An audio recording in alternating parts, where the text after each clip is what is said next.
The Jon Anik and Kenny Florian podcast. Jon Anik and Kenny Florian. I fucking love them. I can't get enough of them. Let's hear that Boston next. Big jab there from Duffy, and Frank Mir is hurt now. Down goes Duffy, out cold. Frank Mir does it again. Rock'em sock'em robots here. Oh my goodness. Hyperbole. There are a couple of absolutely self-involved bullshit artists. Here are your hosts, Jon Anik and Kenny Florian. Oh, let us do this. Let us do this. Oh, it's so good to be with you. So good to be with Ken Flo. It's good to see you. It's Monday, September 27th, 2021, episode 318 of the Anik and Florian podcast. The pay-per-view recaps are fun when the cards aren't good, right? They're fun when the cards aren't good. International Fight Week 2021 is done. I don't like telling some people that I'm sapped because it registers as a complaint, but I have done a lot of talking. But I got about an hour for you today, Ken Flo.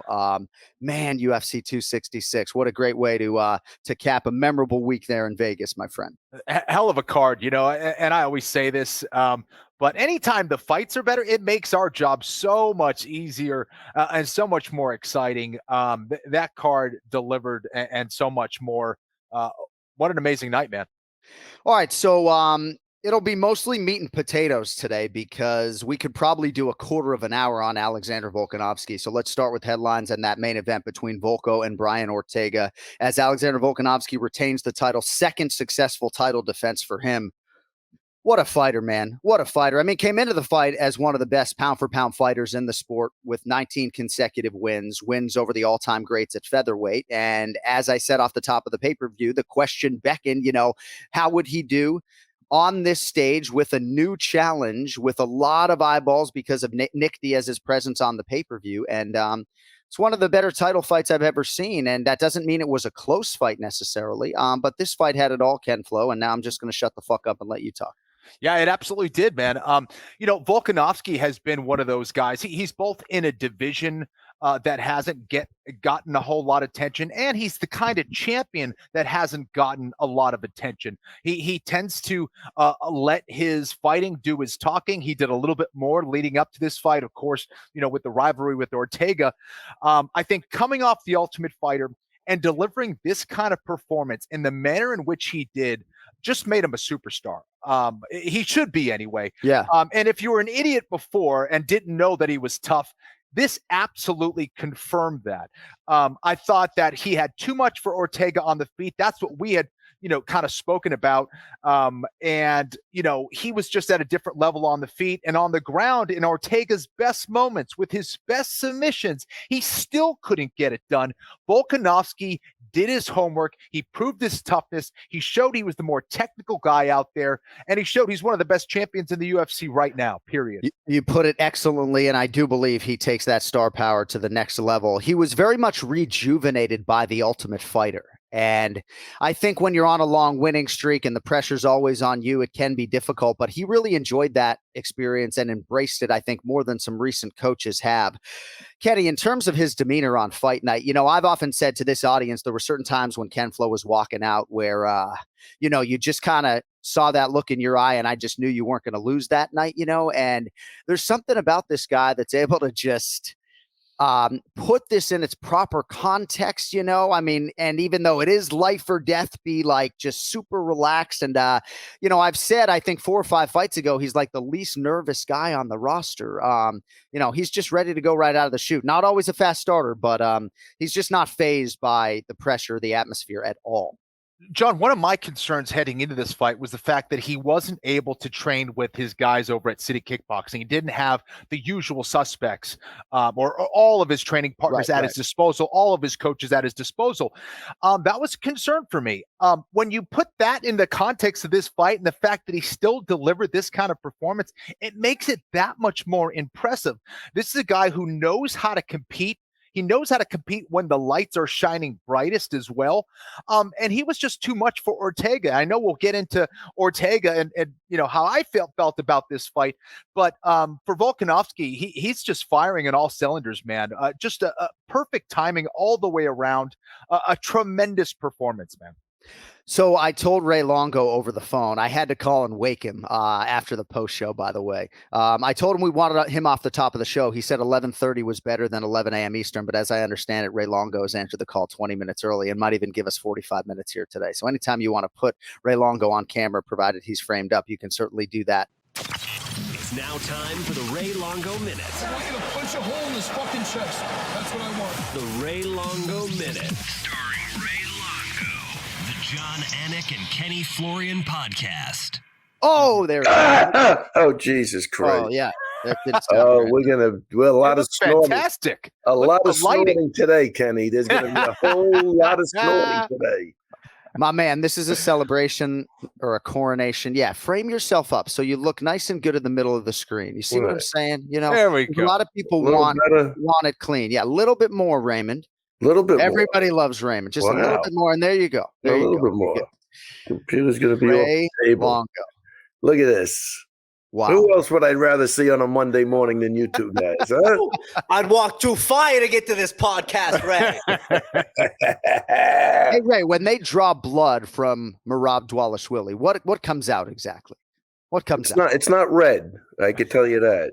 Oh gosh. All right. Well, it's great to have you with us. Absolutely great. We have a lot to celebrate today. And what time you got to be out of here? No, I'm here for whatever you want. keep you until First of 12 all, o'clock Kenny, tomorrow. I'm just happy after last week that I finally got a W after all these years. Yeah. I mean, Right.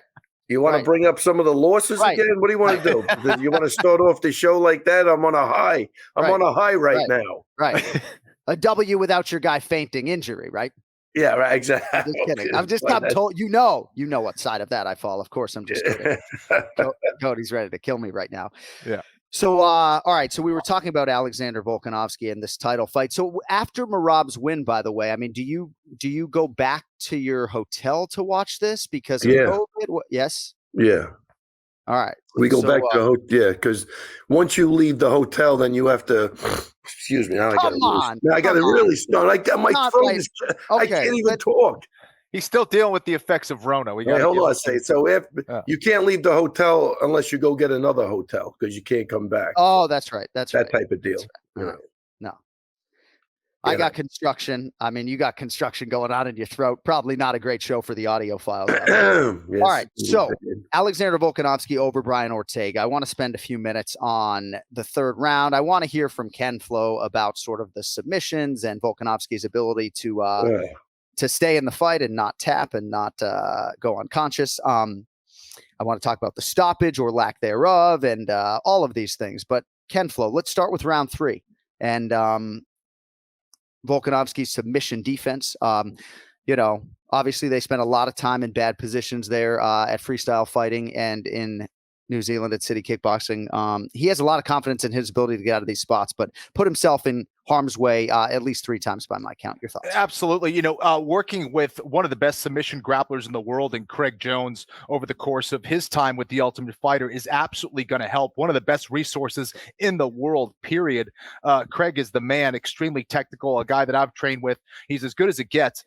So he clearly did his homework. I mean, if you're going to prepare for Brian Ortega, you prepare for a bunch of submissions, but the ones you got to prepare for are the Darce, the guillotine, and the triangle, right? They call him T-City. So he was clear. We talked about it before. When you're preparing for a chess match and you're talking about the best guys in the world, you're preparing for your opponent's best moves. You gotta have an answer for their best moves. And clearly Volkanovski had an answer for that. I saw some people on Twitter talking about the toughness. Absolutely, that was a case there. He was tough, but for sure he was using his technical ability to get out of that triangle. He went to the side where you got to open up the knot. That's what opened up the triangle. He stayed relaxed with his neck. He was pushing on the hips on the guillotine. This guy was extremely well coached, extremely well prepared. And I feel like, this was one of those fights where he's going to come out of it that much better. I mean, think about the confidence that he's going to build coming off of this fight. Absurd. Ortega's best moves, and he still gets out of it, and then came back to destroy him with ground and pound. Unbelievable.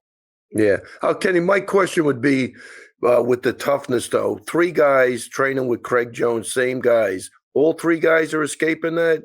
Or did toughness at the end become the determining factor that got him out. I mean, that guy, it was almost like when Ricky Simone had Merab in that guillotine or whatever the hell he had on him. But, the guy's not going to tap, and there's toughness that goes in there. And if the guy's arms can hold out as long as you can hold out, you know what I mean? Like, I just thought Volkanovski, I was so impressed with just his tenacity.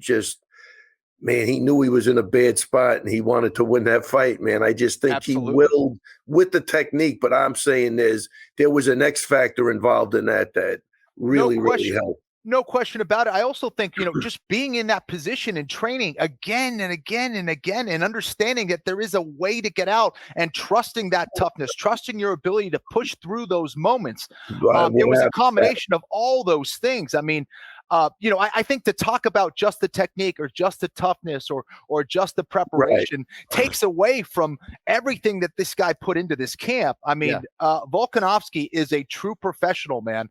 And that really was the difference here. Yeah. And I got to tell you, before he weighed in, Kenny, right? And this is a man, again, who played rugby league at 214 pounds, right? But before he weighed in, he's smiling and bouncing around. It isn't always that way for him, making 44.5 of that, I can assure you. Yeah. But what a great champion, an amazing champion. There's so many big fights in front of him. Obviously, the Max Holloway trilogy fight is a fight that people want to see, especially given the fact that most people, even if it's 3 out of 4, believe that Max Holloway did win that rematch. Obviously, Yair Rodriguez could factor prominently in this equation if he beats Max Holloway. Henry Cejudo is lurking, and I know a lot of people turn their nose up at that, but I do think there is an appetite for that fight. And again, an opportunity for Henry to become a 3-division champ. Ken Flo doesn't seem to like the meritocracy in that. But again, it's a very exciting time for Alexander Volkanovski. In terms of the end of that third round, Kenny, we'll start with you on this. Not a lot of good visuals there from T-City. I kind of feel like if this was a non-title fight, maybe it's a referee or even ringside physician stoppage there. Obviously you can talk about Ortega coming back and winning the 5th round, and we could do 7 to 8 minutes on his toughness. But I don't know, man. It's like this isn't how you prolong careers. I'll tell you that. Yeah, it was interesting. The referee, the doctors, they just kept asking the same questions until they got the right answers. You just keep asking them. Oh, what, are you sure? What's the number? Pick a number between 1 and 4. All right, A and B. Yeah. So they kept getting the questions out there to Ortega until they were satisfied. But I don't think anyone would have had a problem or questioned Ortega and his toughness if the fight was just stopped right there. Yeah. The fight was that good. First of all, it delivered even up into that 3rd round. It was just a ridiculous fight. The fact that we got 2 more rounds was great for the fans. How much damage did Ortega, incur during those next 10 minutes? I don't know. I think time will tell. I think in some cases, those 10 minutes can prolong a fighter's career, not taking that kind of damage. Maybe it extends his career a little bit. He definitely took some damage. Ortega is as tough as they come. It's tough to say though, because everybody is different. Everyone reacts to that stuff differently. And, either way, we had one of the best championship fights that I've ever seen. I mean, just an unbelievable performance. And again, you look at Ortega's last fight against Holloway. I mean, that was like Arturo Gotti, Mickey Ward. And then this one was like, Hagler, Hearns, whatever analogy you want to compare it to, was another ridiculous fight. So Ortega has certainly taken some damage over the course of his career. He's a warrior through and through. It was an amazing fight. What my thoughts are and whether it should have gone another 10 minutes or not, I don't know. I'd be lying if I had the answer, who knows? Yeah, I think Kenny's right. Those questions were weird. I mean, I thought I heard the ref say, all right, can you see the 2 fingers I have up? What if I put 3 fingers up? Can you see them? I mean, it was kind of strange, Kenny. I don't know what was going on. Wait, John, is your headphones not working, John? Give me a number between 1 and 3. Exactly. No, I'm just having. No, I'm sorry. I think we lost them. Holy crap! Sorry, no. Sorry, I was just sort of. No, I don't. I mean, I was just having a passing thought because for me, like here, I can be an analyst and sort of go down this path, right? But I'm certainly an analyst second and a play-by-play man first in my regular job, right? So I'm not necessarily going to be the man who begins this conversation on the air. That would be Daniel or Paul. So I was a little distracted in my own thoughts, and I don't know what to tell you, man. I'm sorry. I'm not sure laugh or something. I'm not sure we heard their opinion. What did Paul and DC say about that? We didn't get into it until the post-fight show. Okay, so did they think the fight should have gone on, or no? I think all of us were okay with the way it went down, but I certainly, I think for me, if I was a former fighter in that setting, I might have been like, hey, man, if this was a non-title fight, I think, and I do like the fact that the stakes, maybe allowed for Brian to have every benefit of every doubt. I think certainly for his cornermen, they didn't think twice about getting involved because of what was on the line. And again, a lot of people are going to lean heavily into the fact that Ortega came back and won that 5th round. And again, I don't think this fight should have been stopped necessarily, but I do think that they, might as well just walk up to him and say, hey, Brian, the fans and everybody else, they really want the fight to continue. So I know you're compromised. We don't even need to know if you can see or not. We're going to keep fighting.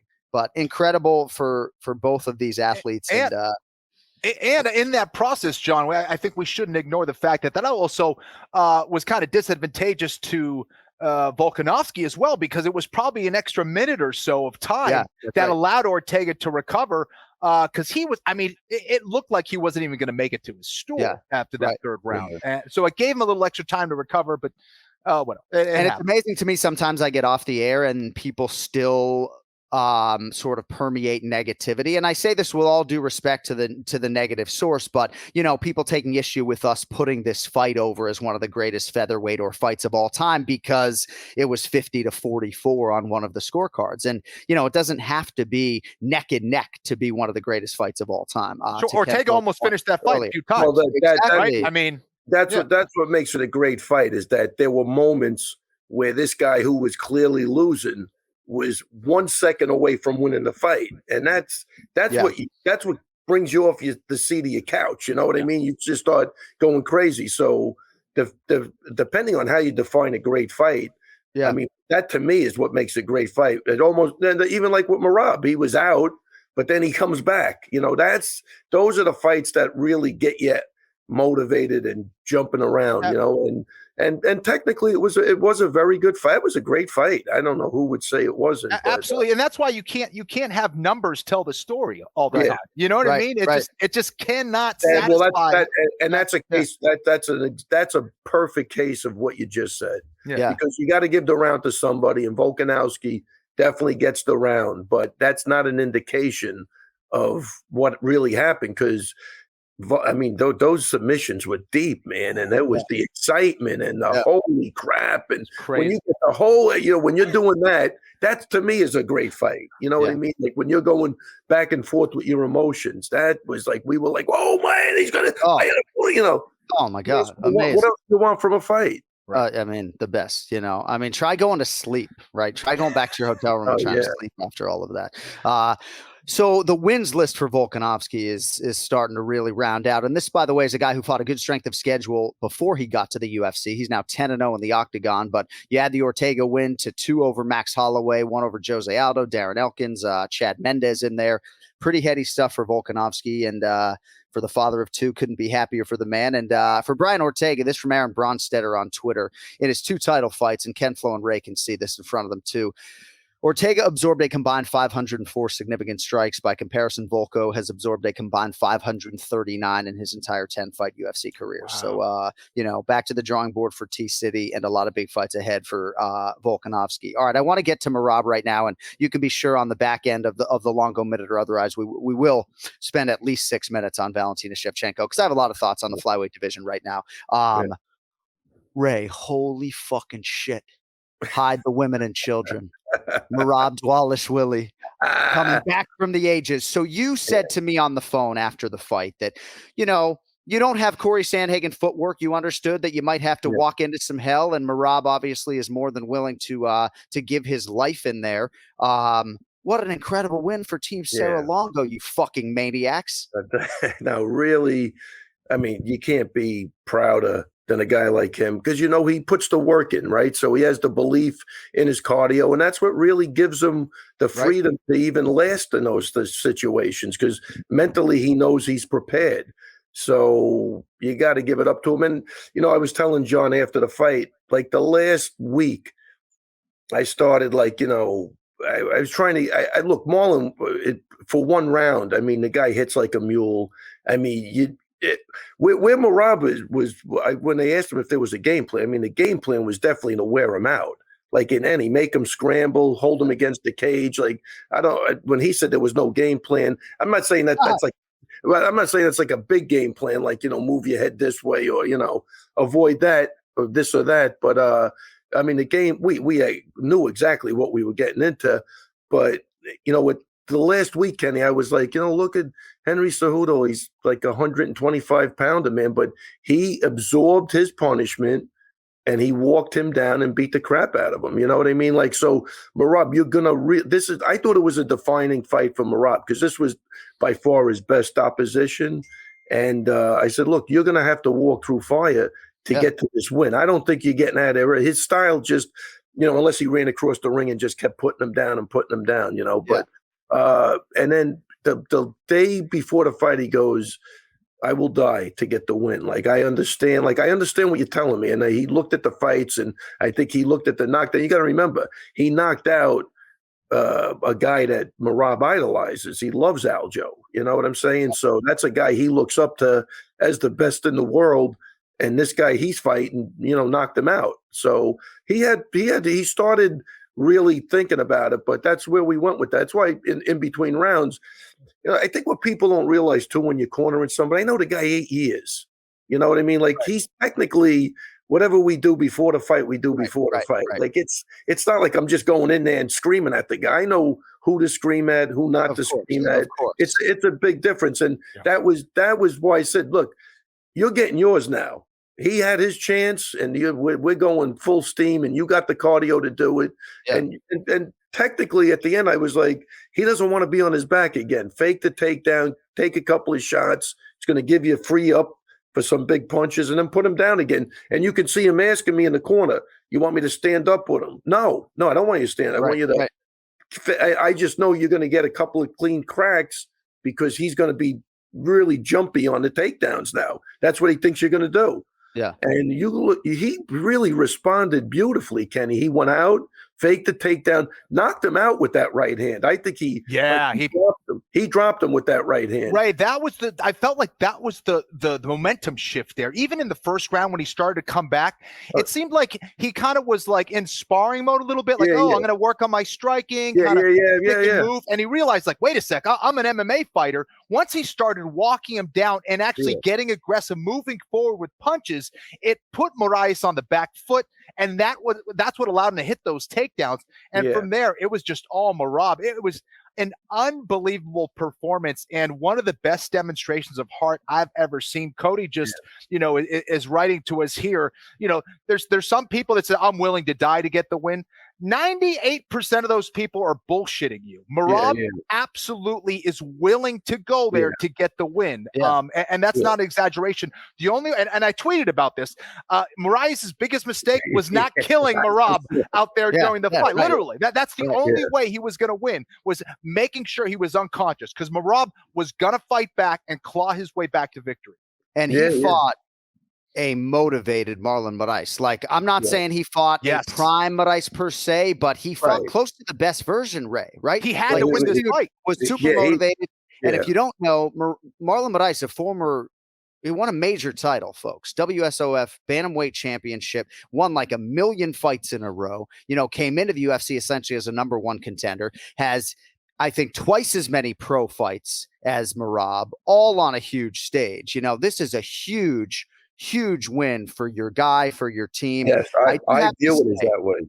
Yeah. And again, we can talk about this as much as you want. Kenny, I want to ask you this. So if I'm Dominic Cruz watching this fight, right, and I watch the referee, and y'all know I love the no-nonsense Keith Peterson, but I got to tell it like it is, right? I love Keith Peterson. I love that the Nevada State Athletic Commission is using him, right? I came to his defense in the Cruz situation. But if I'm Dominic Cruz watching this fight, Kenny, I see a referee whose style has certainly evolved from that mistake he made on that fateful night in Jacksonville when it was a title fight and Dominic Cruz didn't get any kind of leash, right?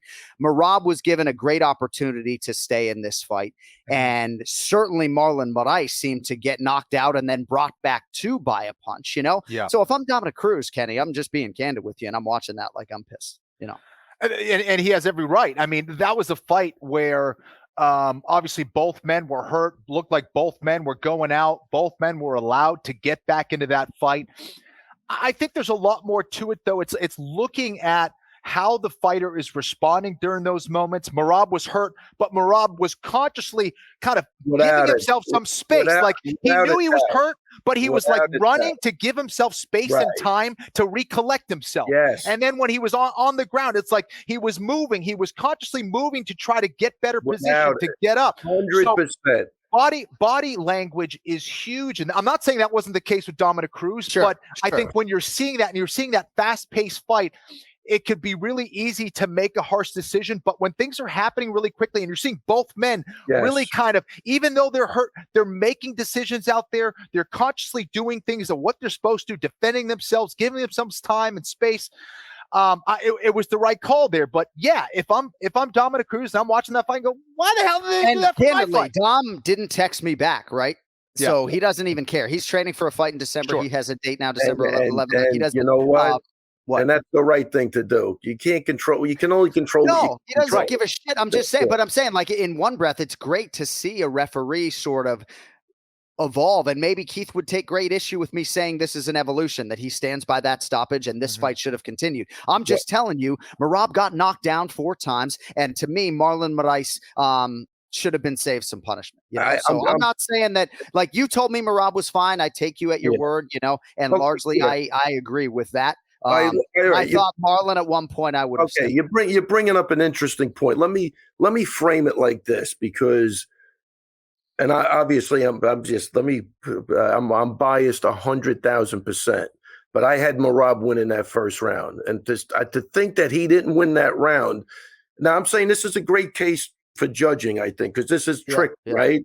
But here's my point, because you could talk damage, blah blah blah, this and that. When that bell sounded, who was in worse shape at the end of that first round? Who was in worse shape? That's not how you score the round.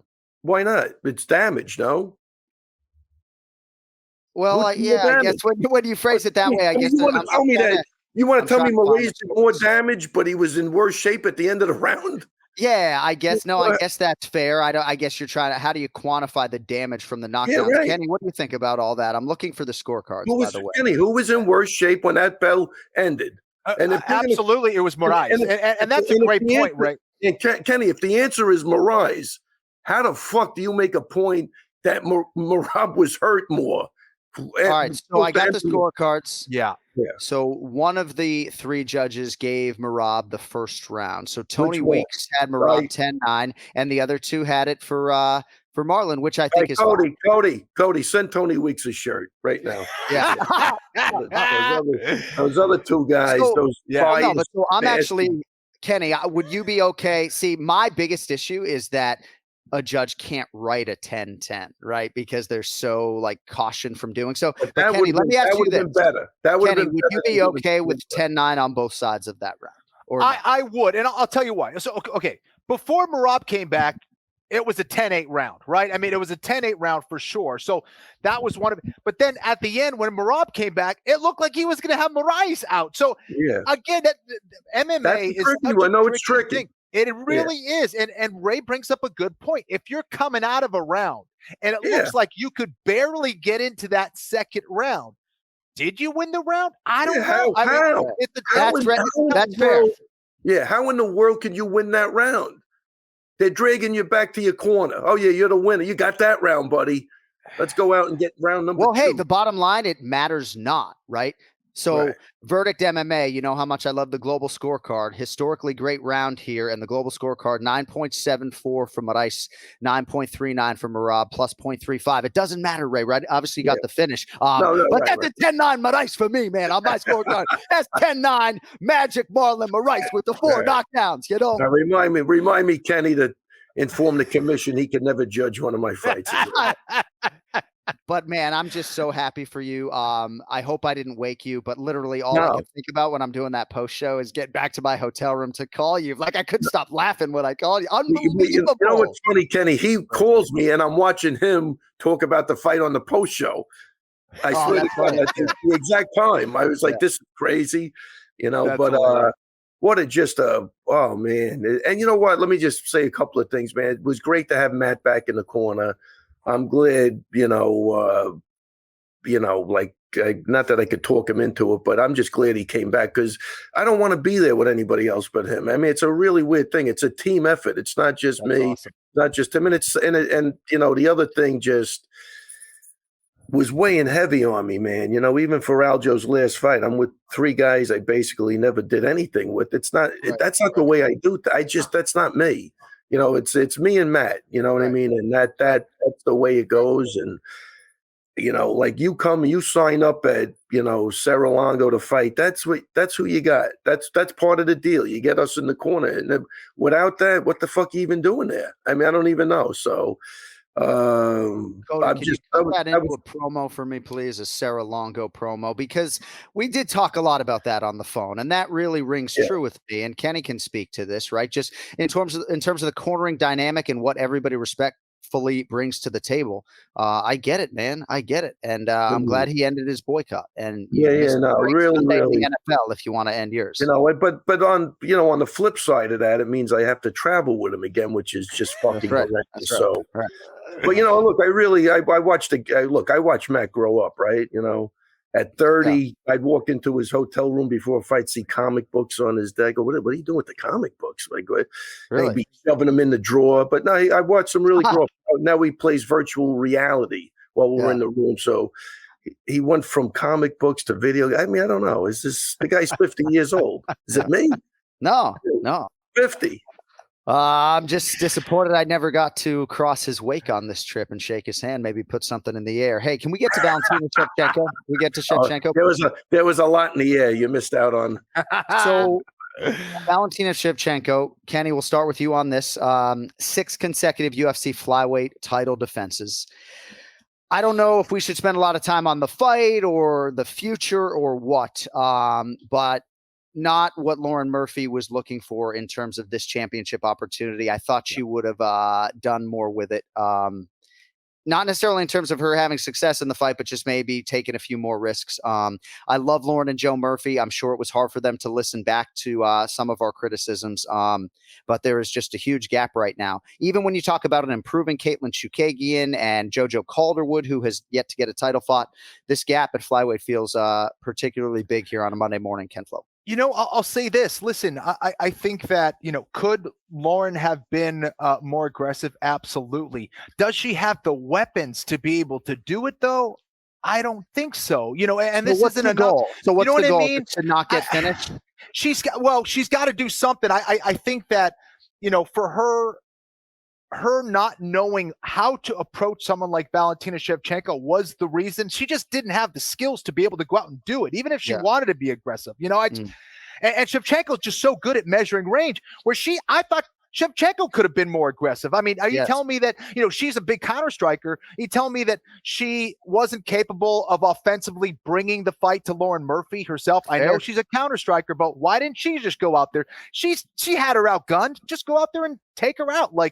And so I thought, as tough as Lauren Murphy is, skill-wise, she didn't have what I thought was going to be a big challenge for Shevchenko. And Shevchenko was a little bit more conservative out there. It's not really her style to kind of move forward and bring it. She takes a little while to get warmed up. But she's just that much better than everyone out there, man. She just is. She doesn't have many challenges that remain for her. She doesn't take much damage, even against people who come from grappling backgrounds. She's out grappling them. I mean, she's an excellent champion. It's going to be tough for the UFC to find some serious challenges for her. Ray, I have so much to say on this. What were your thoughts on the co-main event? No, man, look, that girl is as close to a female James Bond as you're going to get, man. I mean, she's an assassin. That is not an easy task for anybody. And I love Lauren Murphy and her husband. We spent some time, at the weigh-ins and all that stuff together. But this is a different beast, man. I'm going to say, like you're saying, the gap. I don't see anybody. Caitlin's good, man. She's been in the gym, and this girl seems to just. Like Yeah, I don't know. I mean, I'm agreeing with everything you're saying. The gap. Well, let me get to a few of my notes. The gap is just too big. But I mean, first off, to deal with her, if you're going to fight her, you shouldn't even be sparring females. That's the first thing. You got to get 135-pound guys, 25-pound guys that are good. And if you Murphy's primary sparring partner was a guy, Yeah, I mean, but it's got to be. Yeah. But it's got to be right, man. This is not that girl's good, man, and I don't see anybody beating her for a long time. All right, so a few of my notes. I just want to spit some of these things at you, Kenny. I just have a lot of thoughts on this fight. So we said on the post-fight show, George St. Pierre, the New England Patriots, dominant champions like Valentina Shevchenko can be great for sport. And her fan base is huge. Like, I do think she is great for sport.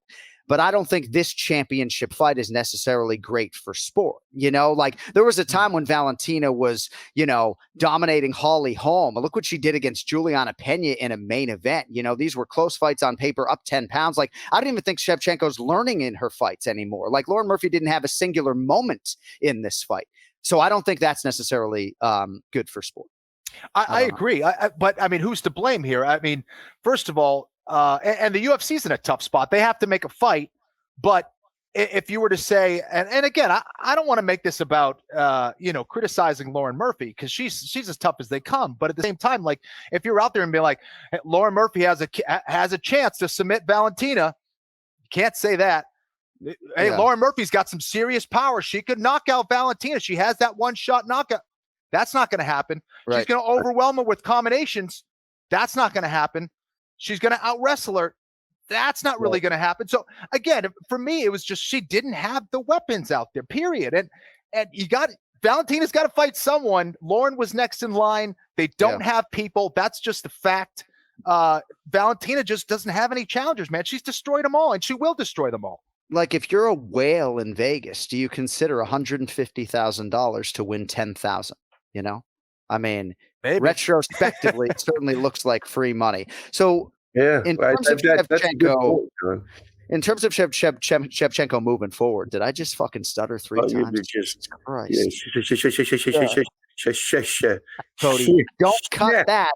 Can we not cut that, please? I'll lose my job. What recreational drugs have we been doing since we got off the air? He's off today. He's a little off today. He's hiding under. Valentina Shevchenko fought Juliana Pena in a main event in Kansas City, I believe, and destroyed her, right? Juliana Pena is one of the best women on the roster. She's going to fight Amanda Nunes for the belt, and you can be sure that fight is closer than this one in terms of the betting line. It may not be a close fight, but Amanda Nunes, when she has to be in shape to make 35, but you can be sure Amanda Nunes better put in close to the training camp of a lifetime, or Juliana Pena is going to put up a real fight. At least Nunes in these fights. Right. So when you talk about a trilogy between Valentina and Amanda, or talk about a flyweight emerging that we're not thinking of, that seems like a shorter conversation than the trilogy one. You need two things for the trilogy, right? You need Amanda Nunes to have a willingness up 2-0 in the series to give Valentina the fight, knowing how close the second one was. And you also have to have Valentina's desire to not just be a 19-time flyweight champion and move up. And then, of course, it be a big enough money fight for the UFC to make it worth probably Amanda's while, So what do you do, Ken Flo? I mean, do you just try to find the next Jojo Calderwood on a 1 or 2 fight winning streak? Or do you what do you do, Ken Flo? I don't know. That's the thing. I do not know. There's just not a whole lot of challengers out there. I think, you kind of you put some fights together. You see who can kind of come out of the picture and impress. But as far as skills of giving someone a chance, either because they're an unbelievable striker or a grappler that's really dangerous, I can't identify one in that division. I mean, look what the number one contender, Jessica Andrade, just did to 5th-ranked Cynthia Calvillo. Right. And you look at what Valentina did to her. You're like, I mean, come on, man. Unbelievable. Yep. Ray. That's the tricky part, though. But, it goes to show you how good Valentina is, though, that she's in there with Nunes, who's just a freaking killer. And that fight was close, and she thinks she won. The other one thinks she won. That's how good Valentina is going at 35. You know what I mean? Not in her proper weight class. she's a problem at 25. I don't even get anybody close. I also wonder what the UFC's, and excuse me for interrupting you, internal metrics would say about how big a Shevchenko-Nunes trilogy fight would be. I think it would be big. I don't know if it would be massive, but I think it would be pretty big. Robbie Lawler and Nick Diaz, round 3 TKO for Robbie Lawler. Ray, we'll start with you on Nick Diaz's return. What'd you make of Nick? What'd you make of Robbie? What'd you make of the fight? Yeah, I mean, look, I'll tell you one thing with Robbie. He did come out like the old Robbie that we know. You know what I mean? It wasn't the guy. I think he said it too. People were expecting to see, the guy in the last couple of fights. Yeah, definitely. He came out guns blazing, and Nick responded, but I think he was just like a half step behind. And he's just look. I still I'm a big Nick Diaz fan. And, he just looked like mentally something was bothering him. But he's just an honest dude. I think when you ask him questions, you get exactly what he's feeling. And to me, that's refreshing. And I'm just happy to see that the fans still were behind him. And, he did what he had to do, and he got back in there after 6 years. Not bad against a guy that, very, very talented. So obviously not the way it went, wanted to go for him. But hats off to Robbie, man. He brought it, and he was consistent, and he never took his foot off that gas pedal. And I think that's what won him the fight. Ken Flo. Yeah, listen, I think it was evident that, Nick had taken 6 years off from fighting. I don't know a whole lot of people who would have been able to do that, period. And it just kind of connecting the dots a little bit. I know Jake Shields had mentioned something to the effect that I don't know if it's accurate or not, but he's mentioned something to the fact that, Nick only had 6 weeks to prepare for this fight. That of course is difficult. It seems like that's maybe what Nick was talking about, or how I don't know how this fight got put together and why it got put together under these circumstances. Obviously not ideal for someone coming off a 6-year layoff. So yeah, listen, at the end of the day, it's hard to, say anything bad about Nick, though, too, because, the dude has done everything possible, throughout his career to put his heart and soul out there in the octagon and fight his ass off. And I think this was one of those situations where, it was a little bit too much too quickly for him. Yeah. Robbie Lawler has stayed active during those 6 years, and Robbie Lawler is no joke. Nick's pace was really impressive. I don't think the speed was there that we're used to seeing, or perhaps the same accuracy, but the pace that he was putting on and the fact that he was landing shots on Robbie and actually hurting him was really impressive. Those body shots were beautiful. He was throwing more kicks in this fight. He was doing a lot to go out there and get the win. It just wasn't enough against Robbie. It just seemed like Nick kind of ran out of gas and ran out of answers to that forward pressure from Robbie Lawler. Yeah, no, you put it well. Not much I can add. He didn't have that look in his eye just in terms of the scowl. I obviously think he was less happy to be there than in previous fights. Not that he ever loves fight night per se, but I think he knew he was up against it in terms of the cardiovascular stuff, right? He knew that if nothing else, Robbie Lawler's strength and conditioning, he has left no stone unturned every single training camp of late. Been in all these 5-rounders, Kenny, to your point, right? 7 fights. Now 8, since Diaz had last competed. So, and obviously favorable matchup. Go ahead, Ray. But you got to give it up to, I still think, let's forget the fighting. It looks like he's just evolved into just a really nicer person. Even, when he says he's working with the kids and he wants to represent something different. I mean, that's a big deal, man. I mean, he's a wild guy, and I really think this kid has really, really grown. I like the way he handled it after the press conference. I had that coming. Yeah. Like he just seems like, I always loved him, but he's more likable now to me than ever. Like I just think he's going to try to do the right thing in his life. You know what I mean? I really think that he loves the teaching, and I think he's going to give back a lot on that end, and we'll see where it takes him. But he was very vocal that he didn't even want to do this fight and a rematch, and I think it played into part of the whole psyche of the fight to me. Kenny, did you have something to add in there? Well, I was going to come off of your point about the conditioning, because that's something that the Diaz brothers have relied on, right? I mean, that's kind of at the heart of what they do. They need that conditioning. They need to be able to do that triathlon preparation in order to have and keep that high pace volume. So yeah, this was a tough one. I do agree with Ray also that Nick is kind of at a different place in his life, in his mind. And, where he goes from here, I don't know. I hope he's finding more peace. It seems like he's leaning, towards that, and Nick has talked shit about me and all that stuff, but I wish him the best, man. I hope he is, able to, conquer those demons and find peace in the martial arts. And that's the beautiful thing about the martial arts. And he has given everything possible in every single fight that he's had. He's got nothing to prove. And I don't think this performance here changes, his legacy at all. No, definitely not. And Kenny, with the jiu-jitsu, when you're giving guys their purple belt or their brown belt, how much it means to these people. Changing lives. Yeah. I mean, it's really unbelievable because I see it at match because obviously, we don't belt anybody with the stand-up, but probably something that should be done because, like, again, it's not about it's just really about making people feel good. And if they feel good, they're going to do better in every aspect of their life. And I think, Nick spoke about it in the lead up on the countdown with the kids, and he held to it. I thought he handled himself like an absolute gentleman after the fight in defeat, which has got to be hard for him. He already beat Robbie. And there's a realness in him. I don't know if I'm the only guy seeing it, but man, 100%.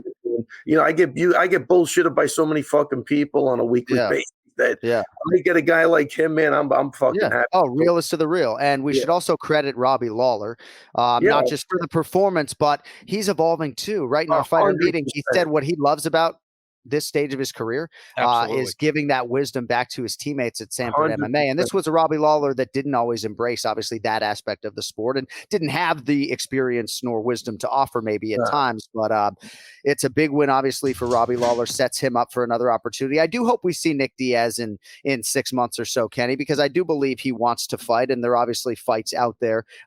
Maybe you pivot off of like a Masvidal dream at this point and go to maybe a Matt Brown or something. But I think there are a lot of different options for Nick Diaz, who is dealing with a lot. But man, like when I was first getting into MMA, like 05, 06, like hardcore, this was the guy, right? Like Nick Diaz was the guy that I was like telling my friends to watch. Like, if you don't like the sport, just look at this motherfucker, This was the fight to make. They matched him up beautifully against another legend in Robbie Lawler. I thought it was the right call here.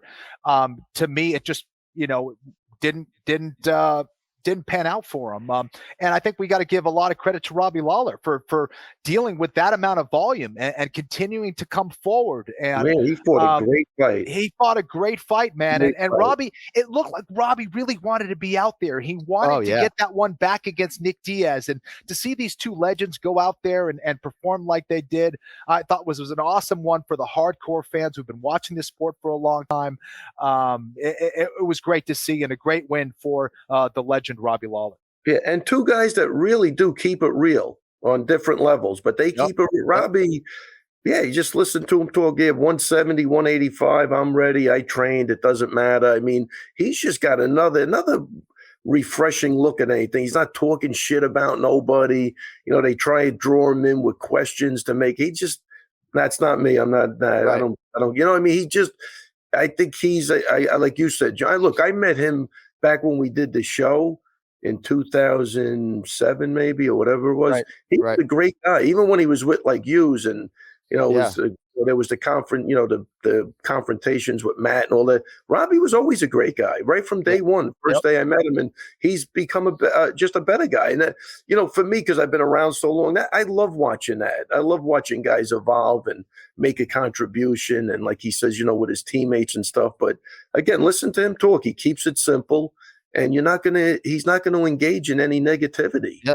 You know what I mean? And both guys, great on different reasons. So Kenny probably doesn't remember this, but Kenny was talking to Nick Diaz after a UFC pay-per-view. I was like, I got to fucking walk over. This is my chance to shake Nick's hand. So that was when I met Nick Diaz for the first time as I interrupted those two jiu-jitsu black belts, whatever they were talking about. I remember it well. All right, a few other things on UFC at 266 before we spin it forward to UFC Fight Night, Santos versus Walker. By the way, you know how sometimes they'll say, oh, that win is going to age well. Like in 5 years, that MMA win is going to look even better because the guy he beat, this tattoo is aging pretty well, right? 209. Like Ken, if you had to get an area code tattooed on your body, right, representing any fighter in the UFC, you probably fucking go 209. So I think in hindsight, John, you got a good point there. How many years misunderstood thing in my life. How many years has that been? I got it in March of 2016, but it's so misunderstood.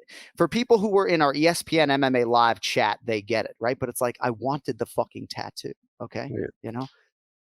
I didn't necessarily think he was going to win the fight, but and how crazy was that stat? 209 months since they last fought each other. Yeah, how crazy! When are you getting a 516 to honor me on your? Is that a joke? I mean, like, there's not enough money. You get me a briefcase of $100,000, and I will not get a New York area code tattooed on my body. How about can't change the blood though, John? How about a Long Island? My Long Island blood. Get the fuck out of here. How about a Seaford zip code? Yeah, right. Yeah, Seaford zip code. Yeah, right. If you don't know, if you're late to the podcast, my dad was born in Seaford, New York. So these guys like to joke that I have New York blood.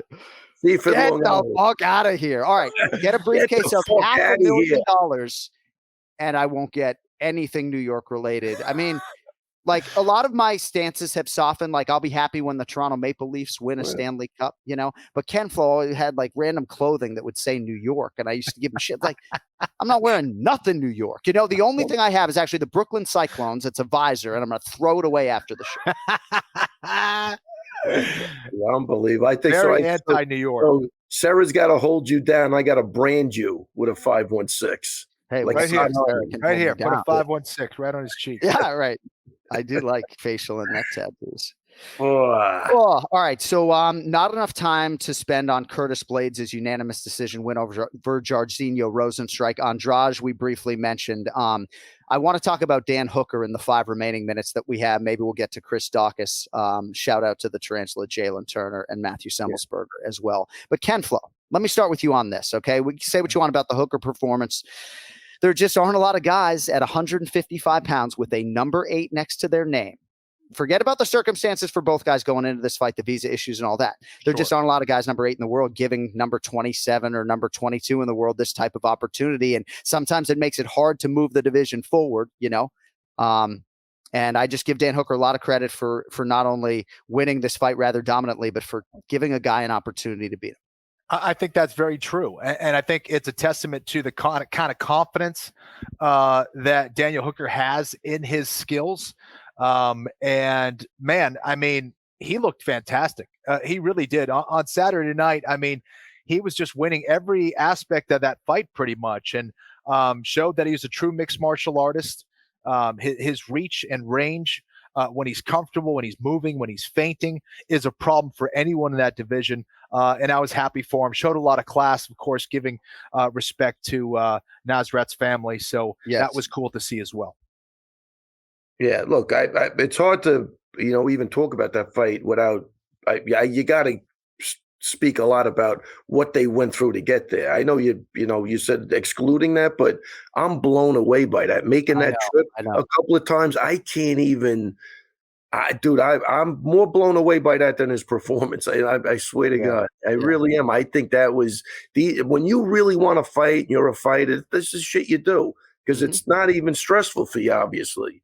Right, you just want to get in there and fight, but what you did to get there, both of them, unbelievable. And look, for Hooker coming off a loss, right? He had a loss with it. Was his last fight with the champ? 2 in a row, Poirier It's champ. not a bad idea to give him a guy back there to get him back on track. So as much as he gave a guy an opportunity, for me, because you don't get those opportunities in the UFC. You know what I mean? They're gonna rematch you with somebody even tougher than the guy that beat you. But it's not as though you're absolutely right. I agree. But it's not as though Yeah, but as a it's not as coach, though he was a minus 400 favorite, though, right? Yeah. It was a fairly close fight on paper. Yeah. You know, you're fighting a guy trained by Firas Zahabi and alongside Right. George St. Pierre, right? So it's not as though he's some schmuck, you know?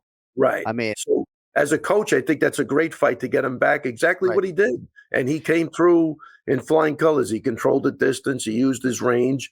And now he's back on track, you know, and he can move forward. But I think if you get those opportunities to fight a guy way behind you, at that given point in time in Hook's career after what happened, I think that's genius to and do. for that. Haqparast, after losing his mother, who was his rock, and then getting to town even later than Dan Hooker, Kenny, you know, this is crazy really, stuff, man. really hard to ask him to go and then beat the number 8 guy in the world. Ray, I got to let you fly. Hey, thanks so much for 50 minutes of your time. Wow. Congratulations. Went like, oh, thank you very much. Back in the win column, John. I love you so much. I'm sorry if I offended you in any way, shape, or form. Let's talk about my losses before we go. No, I'm only kidding. Okay. That is, come on. This is, I know it's all done. I know it's all done out of love.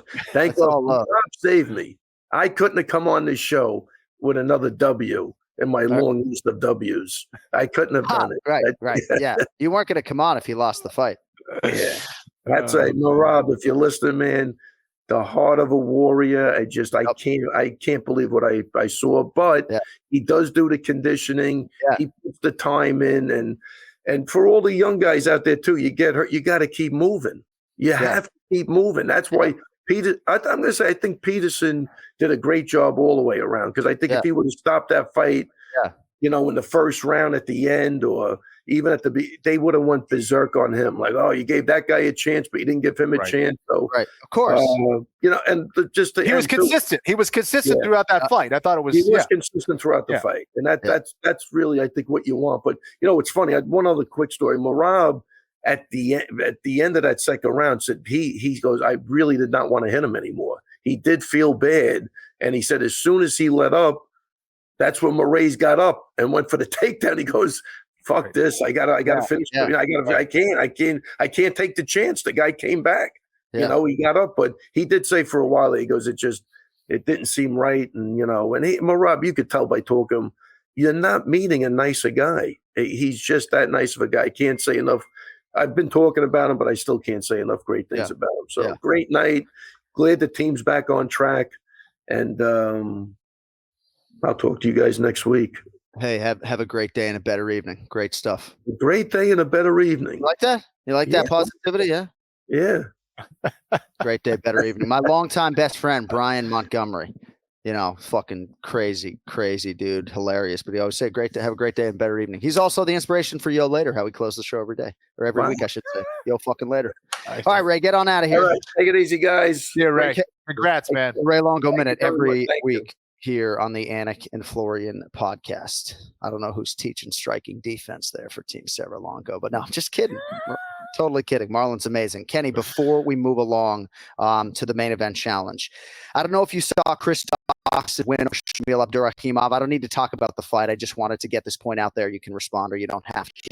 Chris Dawkins is 4-0 in the UFC as a heavyweight, weighing at 231 pounds. I don't think he can make light heavyweight, but he's getting smaller now because after 10 years as a member of the Philadelphia Police Department, he is now taking a leave of absence. And he didn't always have the resources to go all in on this career.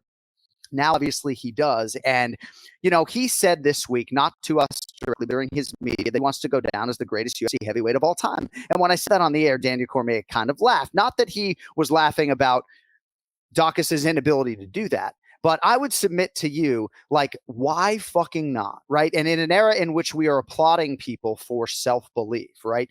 Now he's actually able to be a full-time fighter, right? Mm-hmm. Certainly, when you're in the 25th district in Philadelphia fighting crime, you know, you're not as freaked out by Shamil Abdurakhimov, right? So there's a lot of upside there too. I'm just saying, like, why can't this guy be the UFC heavyweight champion? Yeah, absolutely. And listen, I think after experiencing, a few fights in the UFC, you start to kind of see your potential. Go, wait a sec, I'm doing well here, and I could put more resources into this. I can invest more time into my training, and you start to see that as a possibility. But what are you supposed to do? See yourself as the second best? You got to look at yourself as the best or trying to be the best. So it's great to see. Every time we see Daukaus, we see a leaner, meaner version of him. Yeah, and right, he is right. getting better. He's taking it more seriously. You can see the results. Yeah. And Shamil is not an easy guy to finish, man. I mean, how many guys have been able to get a finish like that on him? Right. So I thought it was an awesome performance for him, man. And I'm excited that he's able to, be a mixed martial artist full time now. And I'm telling you, like, that dude can go 25 minutes, man. That's the thing. It's like, you don't need a 6-pack to go 25 minutes, Right. Like, I'm no physiologist or whatever, in terms of I'm sure Kempflo will tell you a lot about, you build a lot of your body fat, in your formative years and in your 20s and 30s. And, it's like for me, like, it's going to be hard for me to get a fucking 12-pack, I'm got a fucking 1,200 cal, because, I'm paying for some of my bad dieting earlier in my life. Now I eat super fucking clean because I'm training for an amateur bantamweight fight. I got as low as fucking, now all these fight challenges, I got as low as 144 in Vegas. You motherfucker, I'll make 35 fucking next month. There we go. Let's go. We'll get down to 25 like Cody Garbrandt. All right. Great stuff on UFC 266. UFC is live this weekend, wall to wall on ESPN Plus. It is UFC Fight Night, Santos versus Walker. Let's get to the main event challenge. It's the main event challenge. Anik. The time is most definitely now. Florian. I finish fights. I'm gonna do everything possible to win. The main event challenge. The Jon Anik and Kenny Florian podcast. All right, here we go with some predictions. We welcome on today Josh Penland on Twitter. You can find him at JoshP_UFC picks. And when I see you wearing the One More Sleep t-shirt that you presumably bought in support of me on millions.co, it's like, send me your Venmo. I need to pay you back. It's like, I feel bad, Kempflo. Guys coming on here making picks, paying for my shirt. I'm not worthy. Good to see you, Josh. Yeah, I'm happy to do it. And you guys have been providing me entertainment it's been like 6 years now. I've always been listening, so we'll call it even with that. I appreciate it. Awesome. So how long have you been picking fights? I've been tracking my bets for about coming up on 4 years now, and I've been doing it for about 7 years total. Good for you. So, yeah. You can tell. See, leading with the fact that he's tracking his bets. You're the fucking man, Josh. A lot of people out there are like, oh, yeah. Track your fucking bets, right? That's all you need to do, right? And then people will know exactly how good or bad you are. All right, let us get into it. I know Josh knows his stuff, and it's always interesting to have a new guy on to make picks against Kempflo. We're going to go 5 fights on the main card. Go as long or short as you want. Aspen Ladd, -210. Macy Shasson, +175. I'm really excited to see Aspen Ladd back. Little backdrop for you. She knocked out Yana Kunitskaya. That was late 2019. Was going to face Juliana Pena. March 2020, that got scrapped. She was training for Sarah McMahon. June 2020, tore both her ACL and MCL. Ends a 2-year layoff. 2 months later than expected, though, against Macy Shasson. This was going to go down in July, some COVID-19 issues. Big fight for the division, Josh. Ladd, about a 2-1 favorite. Who do you have? Yeah, and as you mentioned, John, that Ladd's been out for about 2 years after a major surgery, so that does kind of pose a question. But that said, I still think this is a pretty good stylistic matchup for her. Her best weapon is typically her wrestling. She's landing nearly 2.5 takedowns per fight. And then whenever she gets you on the mat, her top control's suffocating. And Macy's kind of shown to struggle there from time to time. So that said, give me Aspen Ladd to get her ground game going and get a big win after the long layoff. Kempflo on the other side, Macy Shasson, 2 wins in a row. Good camp, 7-1 overall. She's never been finished. How do you handicap this one, kid? Yeah, listen, I actually like the underdog here. I like Chasson. I think that I like her length. I like her ability to try to keep Aspen on the outside. I think if she does get to the clinch, she has to make sure that either she gets that tie clinch where she's really strong, get those long knees up into the body, or get those underhooks, stop the takedown. That's going to be the key. If Aspen, like Josh said, can take her down, I think Macy might struggle there a little bit. She is pretty good on the ground too, though. So it will be an interesting ground battle if it does happen.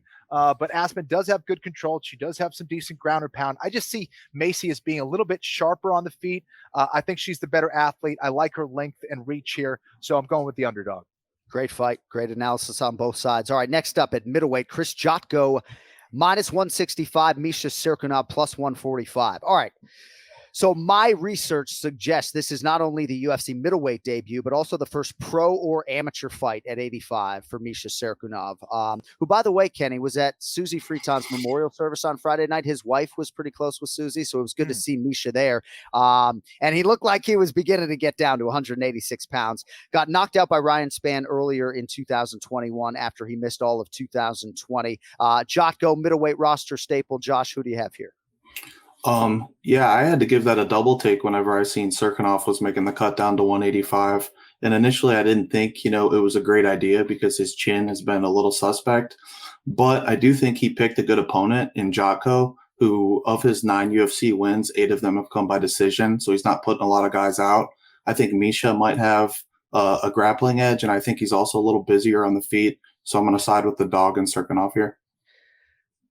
This is an interesting matchup, Kenny. Jotko's an interesting guy. Fun striker to watch when he's on. Was 14-0 when he made his UFC debut. Kenny, you called a lot of his early fights. He got to 19-1 and was in the rankings when he started 6-1 in the UFC, then lost 3 in a row, kind of left for dead, rallied to reel off 3 in a row before running into Sean Strickland. So maybe a ceiling as to the overall trajectory for Jotko, but what do you think about this matchup here this weekend?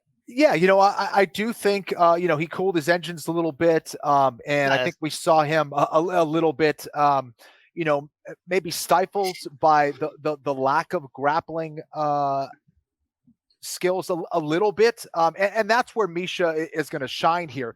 The problem is Misha's an awesome grappler. And I think he's talented. He's physically impressive. I'm curious to see how he makes 185 pounds. This dude's big. I mean, he was a decent size 205 pounder. So anyways, that's going to be a struggle, but it's his transition into that clinch where every single time, whether he wins or loses, it's almost like, oh, you're about to see a car crash. Like, please just get there safely. So I against Jotko, I see Jotko catching him and maybe hurting him. And again, anytime you're cutting down in weight, I saw it when I experienced it going down to 145 pounds. You're going to be dehydrated. Your brain's not going to be able to take the same kind of impacts. And that's what worries me here for Misha. He's a tremendous grappler. It's just as he gets into that clinch, that's what concerns me. I like Jotko here. I see him getting it done, and this would be a big win for him. And Pahumpa figures to be a big resource in the corner, I believe, of Chris Jotko. I will tell you, our guy Pahumpa, got very sick and went to Brazil and had surgery and is healthy and preserved, but he has not been in South Florida for the bulk of Jotko's training camp. But if memory serves, those two do work together. And if not, I'm a complete fucking asshole. All right. At welterweight, Nico Price minus 140, Alex Cowboy Oliveira plus 120. Last win for Nico Price, Josh, came against James Vick 2019. On the other side, Oliveira was submitted by Randy Brown back in April. He's lost 2 in a row as he readies for this 21st UFC appearance. Close fight on paper here at 170 pounds. Josh, which way are you going? First of all, anytime Nico Price is on the card, he's going to deliver the goods each and every time out. And like you mentioned, both guys do need a win here after losing a couple bouts. I just feel like based on their recent fights that Price seems to be the ascending fighter. And he also possesses a unique ability to make guys brawl with him. And I think at this stage in Oliveira's career, who can get lured into brawls, they're probably going to get into some exchanges. And I think Price has the better durability, the better cardio. And I'm going to take Nico to win this fight. Kenny, Nico Price always puts on a show. There's no doubt about it. He still has championship aspirations, though. He's frustrated when he looks at all the red on his Wikipedia page, but the promotion understands what he brings to the table. This is the first fight on a new 4-fight deal, I believe. So even though didn't win his last fight, not every day you lose a fight and you're being rewarded with a new deal. He's favored to win this one. How do you see him doing? Well, the UFC loves fighters, and Nico is absolutely that. And Alex Oliveira is as well. I mean, both these guys bring crazy into the octagon, and I think we're going to see that in this fight. I just think that Nico, he's still fighting to move up the rankings and beat some ass, whereas Alex Oliveira, I feel like, and again, I don't know him, but just from what I see from the outside looking in, it seems like he's kind of fighting for a paycheck a little bit. This is more of a job for him. Nico is trying to, move up the ranking. He's trying to do something with it. He's not just satisfied by just competing in the UFC. He wants to make a run, and I like to see that. I think Nico's a little bit more dangerous. I think he's a little bigger, a little bit more powerful, and I agree with Josh here. I'm going with Price. And again, it's just it's a good read by you, man. It's like Nico is so married to the game. I mean, he does have a wife and 5 kids, but dude, he's obsessed with this and being great. I just can't emphasize that enough. I don't know Alex Cowboy. That matters. Well, absolutely obviously matters. All right, co-main event at middleweight. I don't know how Kyle Dawkins couldn't be inspired by what his brother did over the weekend on his 32nd birthday. So Kevin Holland minus 150 here in the co-main event against Kyle Dawkins, who comes back plus 130. We'll need the round in the method of victory here, Josh. So Kevin Holland 0-2 this year. Both of those 25-minute main event losses to Derek Brunson and Marvin Vettori. And on the other side, Dawkins kind of a hard luck 1-2 in the UFC. He's fought a very difficult schedule. He's been competitive, coming off a loss to Phil Hawes earlier this year. What do you think of the co-main event, Josh? Who wins it, and how do they get it done? I think that we have a bit of a grappler versus striker on our hands for the co-main. On the feet, Holland's definitely going to have a speed advantage. He's got a 5-inch reach advantage that he also uses well, and I think he's the cleaner striker. However, there's no secret that Holland struggles with the takedown defense, and then in my opinion, his real problem is that after he's taken down and those shoulders hit the mat, that's it. There's a process to returning to your feet, and he just doesn't do it. And so until proven otherwise against a guy who will grapple, I'm going to have a hard time backing Holland. Dawkins is averaging 6 takedown attempts per fight. He's nearly hitting 2 takedowns per fight with 7 minutes of control time per over his 4 UFC bouts. So I expect Holland to have some early success in the striking realm. Dawkins is going to push this one to the fence. He's going to get the takedown. I think Holland will have more of a sense of urgency with his last 2 fights being controlled on the mat. And I think it's going to cost him, and Dawkins is going to sub him in round 2. Look at that. Nicely done there on the way out. I kind of feel like these Dawkins boys need a nickname. I love when fighters don't have a nickname, right? But Chris Dawkins is 3 syllables. Kyle Dawkins is 3 syllables. Not a ton to work with for Bruce Buffer and guys like me. Imagine if you put like a Philadelphia's Finest in front of it, or some play on words with Philly in the middle. It's not like he knocks a guy out. We could be like Christopher fucking Dawkins. I might go Christopher maybe. Man, I am on one today. Kenny, who wins the co-main event? Listen, I thought it was a great breakdown by Josh. I agree. Listen, I think Kyle Dawkins, has the ability to win this fight. He's really good at, dragging guys into these dog fights and, just getting scrappy out there. I think that Kyle is a decent striker as well. Kevin might be a little bit sharper, a little bit faster perhaps, but Dawkins has a lot of tools as well. I think he's, pretty big for the division. And I think, he has a little bit more ways to win as well. He can take it to the ground. He can win by submission or TKO. And for that reason, I'm backing Kyle Dawkins as well. And how does he get it done? Let's go second round TKO. All right. There you go. Main event, Thiago Santos minus 170, Johnny Walker Blue plus 150. Little background for you. Thiago Santos has lost 3 in a row, last of which came against Alexander Rakic, UFC 259 in March. He's now 2 full fights back since the knee injuries, which is good. Just announced that he's having his first baby girl, by the way, with Yana Kunitskaya. Johnny Walker on the other side coming off a win. It was a while ago, a knockout of Ryan Spann last September. Then he was in line to face Jimmy Crute in March at UFC 260, pulled out with a chest injury. First UFC main event, Josh, for Johnny Walker. 5th headlining spot for Thiago Santos, who, of course, fought John Jones for the UFC light heavyweight title. Santos Walker with rounded method of victory. Josh Penland, who do you have? Walker is extremely dangerous early on in fights. He brings the heat from the opening bell. Since 2017, Walker has finished 9 of his 10 wins, and 8 of those 9 came in the opening round. Just a major knock on Johnny is he can't sustain that early form deep into a 3-round fight, nonetheless a 5-round fight like this weekend. I think he's going to have about 7 minutes to win this fight, and then the momentum's going to swing. There was a time when Santos was a madman in the octagon, but I think recently he's shown more patience, defensive responsibility, and I think that's going to be a real key in this bout. I think he's the more skillful and technical fighter. He has the better cardio. He has the 5-round experience. As long as he can keep his back off that cage early on, stay away from those elbows, those knees, I think that Santos is going to win this fight, and I think he's going to finish Johnny Walker by TKO in round 3. Look at us. Josh Penland ready to go like a mother today. Kemflo, what do you think about this main event? I mean, experience should count for something. Johnny Walker's got a lot of it, but not in the UFC. I mean, Santos, has been here forever, has been in so many big spots. What do you make of the matchup and the fight that is in front of us this weekend?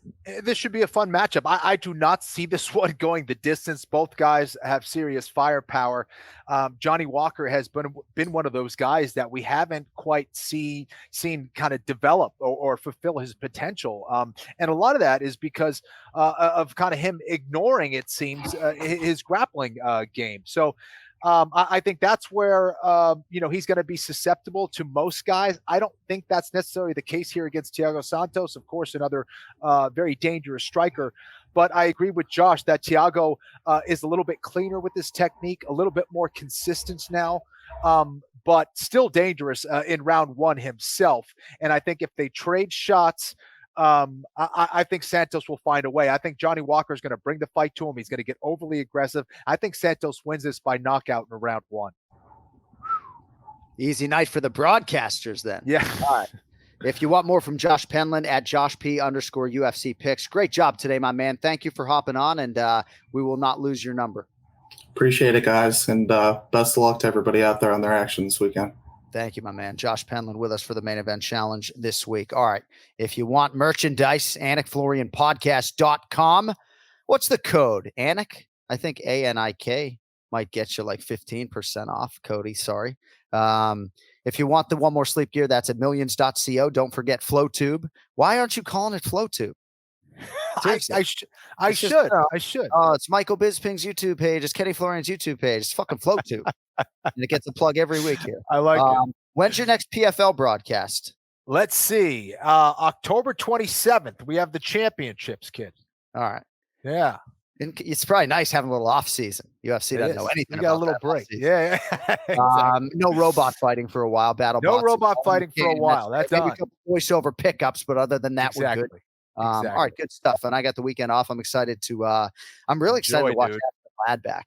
I really am excited to watch her against Macy Shasson.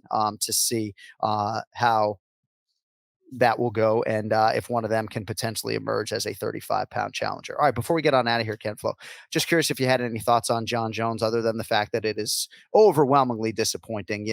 I spent 45 minutes with the guy backstage at the UFC Hall of Fame. I mean, and he's so engaging one-on-one, right? Looking you in the eye. His cell phone's nowhere to be found. He's asking about your kids. He's asking me about the job. Like, he really gives a shit. All his teammates were there. His family was there. They all seemed united. They were so happy for Jon. He fucking crushed the speech. And then he probably crushed a bunch of Red Bull and vodka, I mean, but no, obviously it's disappointing. And, I think it's asking a lot of his handlers and his friends to, help him in these situations. And, obviously it didn't take him long to be in Vegas for a disaster to strike. And now we just await the next update, I guess. Yeah, I mean, this is a tough one.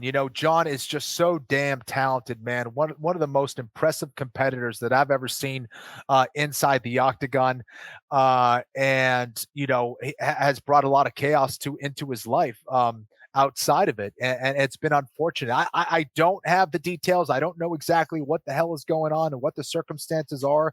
Yeah. I don't think it would be fair for me at this point to make any assumptions here, but Jon has found a way to get himself in trouble. I hope he's able to get himself out of it in some way, shape, or form, and refocus here. But it's been a story that we've heard again and again, and it's tough. It's tough because he does show some qualities of really being a nice guy, and he's extremely talented at what he does best, and that's fighting the octagon. And it's just been a lot of issues outside of it. Promo code, by the way, AnikFlorianPodcast.com is AF10. I stand corrected.